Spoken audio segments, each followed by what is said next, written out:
မောင်မိုက်တဲ့တောနက်ကြီးရဲ့အစုံအဖျားမှာလူရိုင်းမျိုးနွယ်စုတွေဟာနှစ်ပေါင်းများစွာအေးချမ်းစွာနေထိုင်ခဲ့ကြတယ်။ဒါပေမဲ့တရက်မှာတော့တောအုပ်တစ်ခုလုံးထူဆန်းစွာတိတ်ဆိတ်သွားတယ်။ငှက်တံတွေမကြားရတော့ဘူး။လေတူးကလည်းပူလောင်ချောက်သွေ့လာတယ်။လူရိုင်းမျိုးနွယ်စုရဲ့ကင်းထောက်တွေဟာတောနက်ထဲကနေထွက်ပေါ်လာတဲ့မီးနဲ့တဲ့မီးခိုးငွေးတွေကိုစတင်သတိပြုမိလိုက်ကြတယ်။ရုတ်တရက်ဆိုသလိုတစ်ပင်ထိပ်ဖျားတွေစီကနေကျေလောင်တဲ့ဟိန်းဟောက်တန်ကြီးတွေထွက်ပေါ်လာတယ်။အဲ့ဒါကတော့ဒီတောအုပ်ရဲ့အဆောင်ရှောက်တွေဖြစ်တဲ့ရွှေအိုရောင်မြောက်ကြီးများပါပဲ။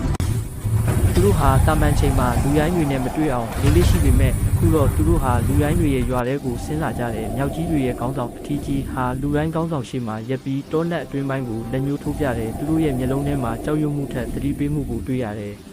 ။အဲ့ဒီအချိန်မှာပဲကောင်းကင်ရံတစ်ခုလုံးမင်းမောင်သွားပြီးခရမ်းရောင်လျှက်စီးတွေလက်လာတဲ့ဝေးလံတဲ့တောင်တန်းကြီးစီကနေငကားဆိုးကြီးတစ်ကောင်ရဲ့ပေါ်ဟစ်တန်နဲ့အတူပေါင်မိုက်တဲ့မော်ဆီယာဆိုရက်ရဲ့ရေမောတန်ကလေထဲမှာပြန့်လွင့်လာတယ်။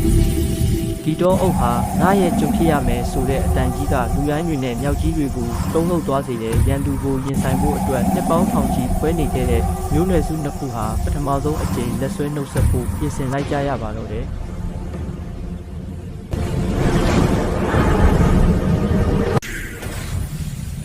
ကြည့်ရှုပေးတဲ့အရောက်စီတိုင်းအထူးကျေးဇူးတင်ပါတယ်ဘလို့ဗီဒီယိုဇာတ်လမ်းတွေကြိုက်တာလဲ comment မှာရေးပေးကြပါကျွန်တော်ရဲ့ပရိသတ်တွေအတွက်အသက်နိုင်ဆုံးကြိုးစားပါမယ်။